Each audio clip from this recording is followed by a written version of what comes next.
Hello student, स्वागत है आप सभी का एक बार फिर से हमारे इस ऑफिशियल यूट्यूब चैनल में जिसका नाम है एसोल सॉल्यूशन। मैं चंदन कुमार हाजिर हूं आप सभी के सामने अपनी एक और नई वीडियो के साथ। तो गाइस, आज के इस नई वीडियो में हम बात करेंगे उन सभी स्टूडेंट्स के लिए जो school of open learning, SOL, NC web या फिर दिल्ली यूनिवर्सिटी के किसी भी रेगुलर कॉलेज के स्टूडेंट्स हैं। उन सभी के पास में बीए प्रोग्राम का या कोई सा भी ऑनर्स का कोर्स है, उन सभी को अपने एनवायरमेंट यानी जो आपका जीई का सब्जेक्ट है एनवायरमेंट का, आप चाहे फर्स्ट सेमेस्टर में या फिर आप सेकंड सेमेस्टर में पढ़ रहे हैं, तो आज की नई वीडियो उन सभी स्टूडेंट्स के लिए मोस्ट इंपॉर्टेंट है। आज हम बात करेंगे आप सभी के लिए आपके यूनिट नंबर 3 की, जिसका नाम है प्राकृतिक संसाधन। और ये यूनिट नंबर 3 आप सभी के एग्जाम के पॉइंट ऑफ व्यू से बहुत इंपॉर्टेंट है, क्योंकि यहाँ से आप सभी के एग्जाम में 2 से 3 क्वेश्चन पक्का देखने को मिलेंगे। 75 मार्क्स का आपका पेपर आएगा, तो इस 75 मार्क्स के पेपर में आप सभी के लिए 10 से 15 नंबर का ये अकेला यूनिट है, तो इसीलिए आप सभी के लिए इंपॉर्टेंट बन जाता है। और ये वीडियो पार्ट 1 रहने वाली है। इस यूनिट की और भी वीडियोस आएंगी जिसमें पार्ट 2 और पार्ट 3 भी आप सभी को मिलेगा और ये कंप्लीट हो जाएगा। चलिए, आज हम सबसे पहले ये जानेंगे प्राकृतिक संसाधन क्या है, फिर हम इसके टाइप्स के बारे में बात करेंगे, प्राकृतिक संसाधन जो है वो कितने प्रकार का होता है, और फिर थर्ड हम बात करेंगे प्राकृतिक संसाधन का सबसे इंपॉर्टेंट पोर्शन जो आप सभी के एग्जाम में पूछा जाएगा। तो सबसे पहली बात तो प्राकृतिक संसाधन, यहाँ पर आप सभी को सबसे पहले समझना है रिसोर्सेस यानी संसाधन कहते किसे हैं। संसाधन हम उन सभी वस्तुओं को या उन सभी चीजों को कहते हैं जिससे हमारा जीवन सुखदायी या फिर सुगम बनता है। जीवन या तो सुगम बनता है या फिर क्या बनता है, सुखदायी बनता है। ऐसी चीजों को हम क्या कहते हैं, संसाधन कहते हैं। तो हम देखेंगे प्राकृतिक संसाधन की बात कर रहे हैं, तो ये प्राकृतिक संसाधन जो है ये प्रकृति शब्द से बना हुआ है, जिसका सामान्य रूप से अर्थ होता है प्रकृति से संबंधित। जिसका सामान्य से क्या अर्थ होता है, प्रकृति से संबंधित इसका अर्थ होता है। इसके बाद हम बात करेंगे कि भाई प्रकृति में बहुत सारी वस्तुएं ऐसी हैं, लेकिन हर किसी को हम प्राकृतिक संसाधन के तौर पर स्वीकार नहीं कर सकते। जैसे बहुत सारी चीज हमारे लिए लाभदायक है, जो चीजें हमारे लाभदायक है वो हमारे लिए प्राकृतिक संसाधन की कैटेगरी में आता है, और ऐसे चीजें जो हमारे लिए लाभदायक नहीं है वो प्राकृतिक संसाधन की कैटेगरी में नहीं आते। तो सर्वप्रथम प्राकृतिक संसाधन क्या होता है और इसको समझना अति आवश्यक है हम सभी के लिए। तो हम एक एक करके बात करते हैं प्राकृतिक संसाधन आखिर होता क्या है। कि हम देखें दैनिक जीवन में हम बहुत सारी वस्तुएं ऐसी हैं जिनका हम इस्तेमाल करते हैं, और ये सभी वस्तुएं या सेवाएं हमें कहाँ से प्रदान होती है, प्रकृति से प्रदान होती है। जैसे हम श्वास लेते हैं तो उसके लिए हमें हवा की जरूरत पड़ती है, हम जीवित रहने के लिए हमें पानी की जरूरत पड़ती है, हमें कृषि करने के लिए मिट्टी की आवश्यकता पड़ती है, हमें खनिज प्राप्त करने के लिए अगर हम देखें तो धरती के अंदर से हम प्राप्त करते हैं। तो ये सारी की सारी, इसके अलावा जलवायु की बात करें या फिर सौर ऊर्जा की बात करें, जो सूर्य से ऊर्जा का एकमात्र सोर्स जो है वह सूर्य है, ये सभी को ऊर्जा प्रदान करता है। और इसके अलावा हम मानव होने के नाते हम जंगलों से लकड़ी प्राप्त करते हैं, है ना, हम जीव जंतुओं को शिकार करके खाते हैं। तो ये सारी की सारी चीजें क्या है, ये सारे के सारे प्राकृतिक संसाधन के अंतर्गत ही आती है। इसी के जरिए, प्राकृतिक संसाधनों के जरिए ही भोजन हम संग्रह कर पाते हैं, हम पशुओं का पालन कर पाते हैं, हम कृषि कर पाते हैं, या फिर अन्य जो हमारे क्रियाकलाप हैं हम उन क्रियाकलापों को कर पाते हैं। इसके अलावा अगर हम देखें तो हमने अपनी बहुत सारी आवश्यक वस्तु के अकॉर्डिंग हमने चीजों को कैटेगराइज कर रखा है, संसाधनों को बांट रखा है। जैसे हमने जो ऐसी चीजें जो हमें कृषि करने में हेल्प करती है उसे हमने फसल संसाधन के रूप में डाला है। ऐसी चीजें जो हमें जल से उपयोगी है उसे हम जल संसाधन के अंतर्गत डालते हैं, और ऐसी चीजें जो हमारी प्रकृति से संबंधित है उसे हम परितंत्र के अंदर डालते हैं। तो ऐसे हमारे पास में हमने अपने उपयोग के आधार पर प्राकृतिक संसाधनों को अलग अलग भागों में विभाजित कर रखा है। चलिए हम एक एक करके सभी प्राकृतिक संसाधनों के बारे में चर्चा करेंगे धीरे धीरे। जैसे प्राकृतिक संसाधन एक मनुष्य के लिए वो पूंजी है जो मनुष्य अगर आज उसके सामने है तो उसके जीवन में दोबारा वैसा हो जाना। जैसे मौसम की बात करें, जैसे हम किसकी बात करते हैं, मौसम की। तो मौसम आज कैसा है, आज का मौसम मनुष्य के लिए रहने उपयुक्त है, लेकिन ऐसा भी समय था जब आइस एज आया था, जिसे हम बोलते हैं हिमयुग। हिमयुग से पहले मनुष्य, अगर हम देखें हिमयुग के काल में ऐसी जलवायु नहीं थी कि मनुष्य जल्दी सर्वाइव कर पाए। तो जैसे जैसे जलवायु आगे बढ़ती है या जैसे जैसे जलवायु में स्थिरता आई वैसे वैसे हम प्राकृतिक संसाधनों को इस्तेमाल करने लगे और चीजें। इसके अलावा अगर हम बात करें जंगलों की, तो आज हम पौधे लगाएं तो जंगल क्या हमारे सामने अगले ही वर्ष बन के तैयार हो सकते हैं? तो ऐसा बिल्कुल नहीं है। जंगल तैयार होने में यानी पेड़ पौधों को वृद्धि करने में काफी समय लग जाता है और जो पेड़ अच्छे होते हैं उनमें ज्यादा समय लगता है। इसके अलावा मृदा निर्माण की बात करें तो मृदा निर्माण का जो कार्य है वो भी लाखों वर्षों का होता है। तो इस तरीके से हम देख सकते हैं प्राकृतिक संसाधन जो है हमारे पास में जो भरपूर मात्रा में पाए जाते हैं वो उन सभी पर हम मालिकाना रूप से हक तो जमाते हैं, लेकिन उनको दोबारा उस प्रवृत्ति में ढालना इस बारे में हम भूल जाते हैं या फिर इस बारे में हम नहीं सोचते कि किस तरीके से ये प्राकृतिक संसाधन एक समय के बाद में नष्ट हो जाएंगे। तो इसीलिए हमें प्राकृतिक संसाधनों का कुछ इस तरीके से उपयोग करना चाहिए कि आने वाली पीढ़ी भी इसका इस्तेमाल करे। अब हम इसके यूज के आधार पर हम इसको कैटेगराइज करेंगे, बांटेंगे। तो सबसे पहला आप देखेंगे कि भौम संसाधन।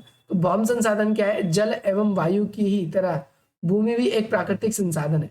जल और आपको ध्यान रखना है वायु की तरह भूमि भी क्या है? एक प्राकृतिक संसाधन ही है। जल और वायु की तरह भूमि भी है और भूमि का उपयोग हमारे लिए बहुत इंपॉर्टेंट है क्योंकि इस भूमि के ऊपर ही हम निवास करते हैं, इस भूमि के ऊपर ही हम कृषि करते हैं और इस भूमि के ऊपर ही हम अपने पशुओं को भी चराते हैं। तो भूमिक संसाधन हमारे लिए इंपॉर्टेंट है। पेपर में डायरेक्टली 5 नंबर में क्वेश्चन आपके लिए बनेगा कि भूमि संसाधन क्या है या फिर जल संसाधन क्या है या फसल संसाधन क्या है। ऐसे क्वेश्चन आप सभी के एग्जाम में बनेंगे। तो ध्यान रखना है अनेक प्रकार के संसाधन जो है जो हमें इस भूमि संसाधन के ऊपर ही पाए जाते हैं। जैसे हम बात करें हमारे लिए जो खाने वाले भोज्य पदार्थ हैं वो सब क्या है? भूमि संसाधन के ऊपर ही पाए जाते हैं। कृषि के लिए उपयोगी है, जैसे कि मैंने आपको बताया भूमि पर ही की जाती है, भूमि पर ही निर्भर है। धरती पर जितनी भी प्रकार के वन पाए जाते हैं वो सभी भी उन सब का आधार भी इसी भूमि से है। तो भूमि संसाधन हमारे लिए क्या है? बहुत इंपॉर्टेंट है। और अगर हम देखें तो जितने भी हमने सारे उद्योग धंधे स्थापित कर रखे हैं ये सारे करोड़ों अरबों लोगों को रोजगार जो मिलता है ये भी भूमि संसाधन के ऊपर ही है। तो हम अगर देखें तो भूमि संसाधन हमारे लिए एक ऐसा संसाधन है जो ना केवल भूमि या ना केवल भूमि की यूज करने के लिए जैसे मिट्टी हो गई, खनिज हो गई, बल्कि इसके ऊपर भी चीजों को निर्माण करने में बहुत ज्यादा उपयोगी है। तो सबसे इंपॉर्टेंट कौन सा है आप सभी को ध्यान रखना है? सबसे इंपॉर्टेंट है भूमि संसाधन। अब सेकंड नंबर पे हम बात करेंगे जल संसाधनों के बारे में। तो जल संसाधन आखिर क्या है पहले हम इसके बारे में बात कर लेते हैं। तो जल संसाधन खनिज का तात्पर्य यानी यहाँ पर हम खनिज संसाधन के बारे में बात करने वाले हैं, फिर जल संसाधन के बारे में। तो खनिज संसाधन क्या है? तो खनिज संसाधन का तात्पर्य उन प्राकृतिक रूप से पाए जाने वाले ऐसी चीजों से है जिनका निश्चित रासायनिक या फिर कोई भौतिक गुणधर्म होता है।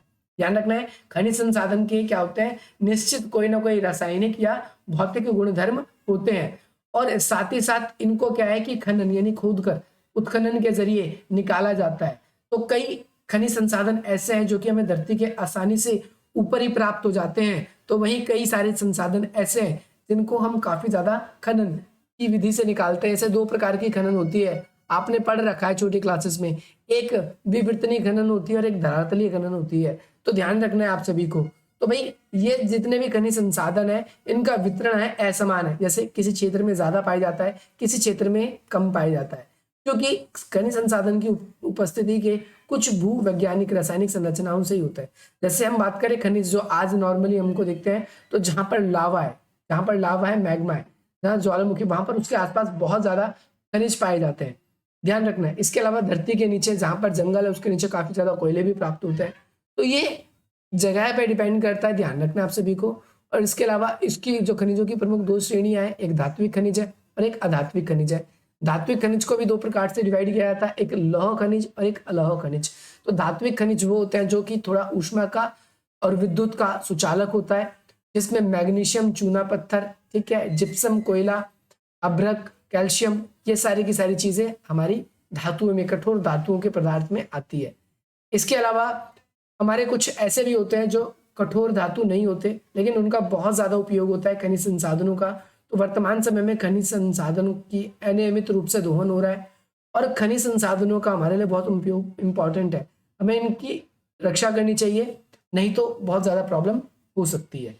भविष्य में हम इन खनिज संसाधनों का उपयोग नहीं कर पाएंगे तो ऊर्जा के संसाधन के रूप में हो सकता है कि हम इनका उपयोग ना कर पाए।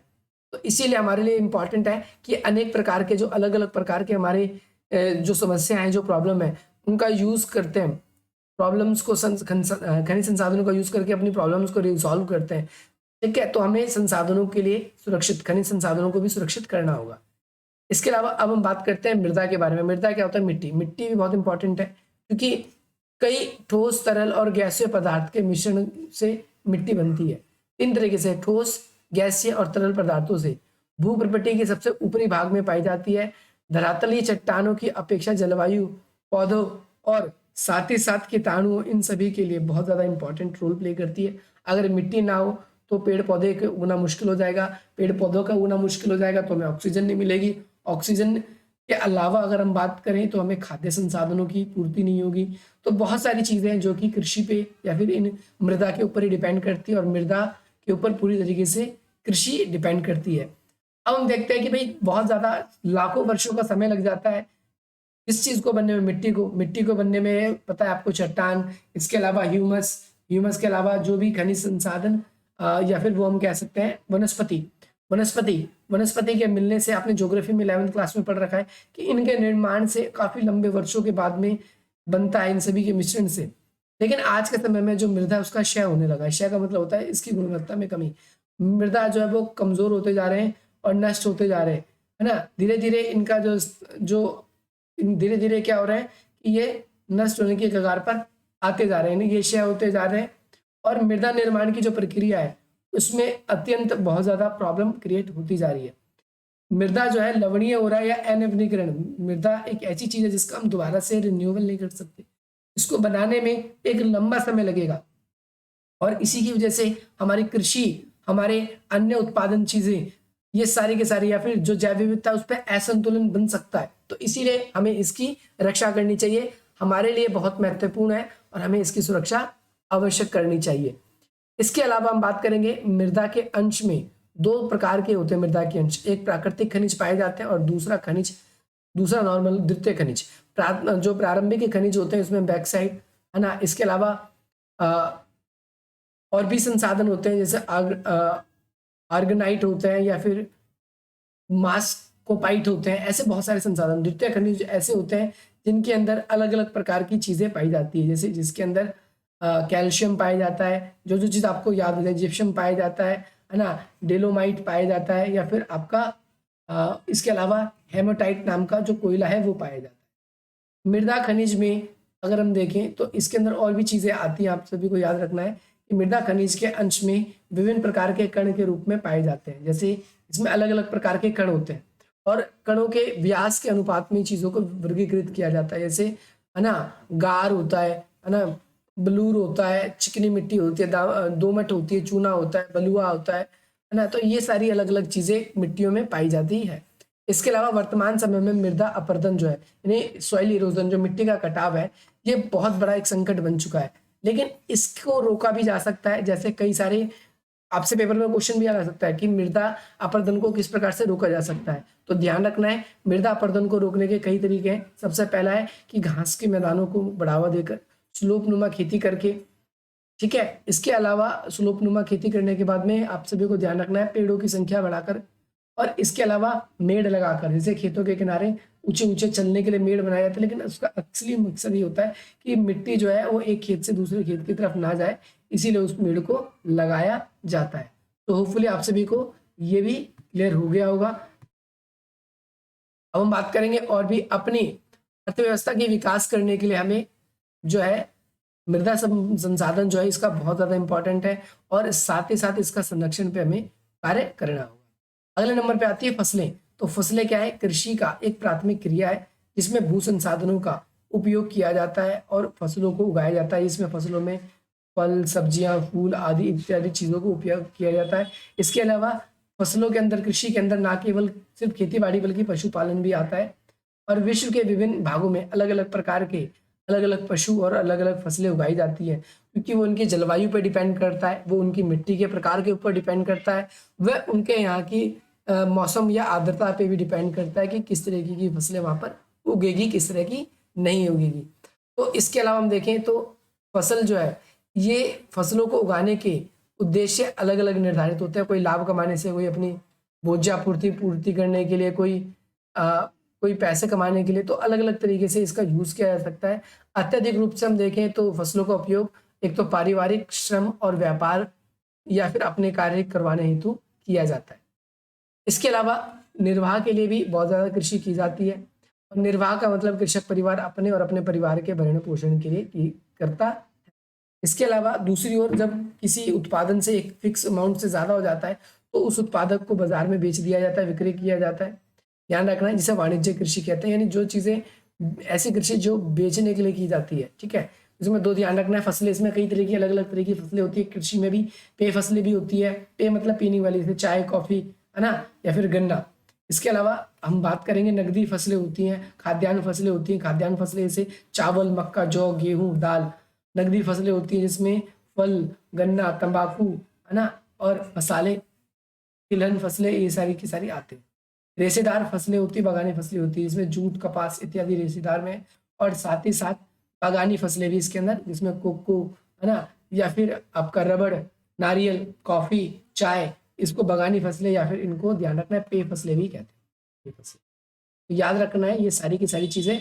ये एक वीडियो का पार्ट 1 था जिसमें हमने संसाधन क्या होता है और उसके टाइप्स को पढ़ा। सो होपफुली आप सभी को ये वीडियो पसंद आएगी और इसी प्रकार के इंटरेस्टिंग वीडियोस पाने के लिए आप हमारे वीडियो को लाइक करें और अधिक से अधिक मित्रों तक शेयर करें। अगर आप लोग हमारे साथ जुड़ना चाहते हैं तो दिए गए नंबर पे हमसे जुड़ सकते हैं। बाकी मिलते हैं हम आप सभी से अपनी अगली वीडियो में। जय हिंद, जय भारत।